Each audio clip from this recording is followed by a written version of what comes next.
Pressure is building on world leaders here to revive stalled climate change talks as fears grow. The Copenhagen summit in December will fail to deliver a meaningful outcome.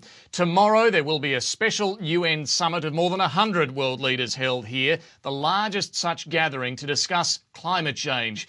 Ahead of that meeting, the star power was rolled out today to put pressure on the world leaders. Australia's own Hugh Jackman shared a stage with former British Prime Minister Tony Blair and the UN Secretary-General Ban Ki-moon. Hugh Jackman freely admits he's no expert on these international negotiations, but he has seen firsthand, he says, how global warming is affecting some of the world's poorest people. I'm going to use the best weapon I have, which is not the Wolverine claws or my mutant powers, but my voice, to speak on behalf of Dikali and the billion other people in developing countries who, they contribute the least to climate change, and yet they are hit the hardest by it.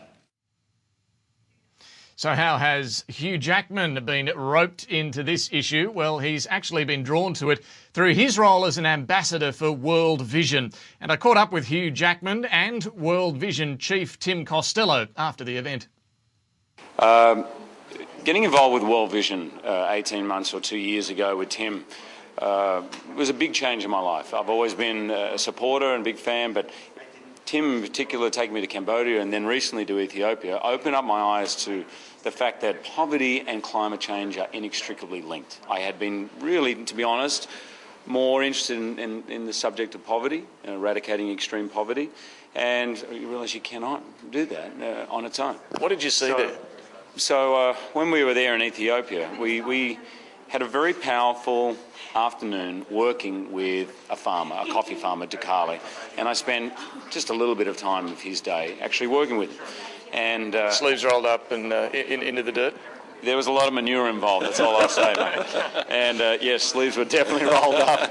We didn't go near him for an hour. No, exactly. I wasn't very popular in bed that night. But it was very powerful because what you realise is, for us, the idea that you work hard, you'll get somewhere, is not always the case. In places like Ethiopia, they're not just battling with issues of development and poverty, it's the environmental impact from developed countries that's really hitting them the hardest. So I made a pledge to Dikali that when this week was on in the United Nations, I'd use my voice, the best weapon I have, with Tim to make his case and make sure that the poor are absolutely represented in any deal that gets made. You sat in the launch earlier listening to some of those who are heavily involved in this. Yeah. And how confident are you that the effort that you're making is making a difference, and the work that these people at the coalface are trying to nut out a deal at Copenhagen, do you believe it's really going to happen?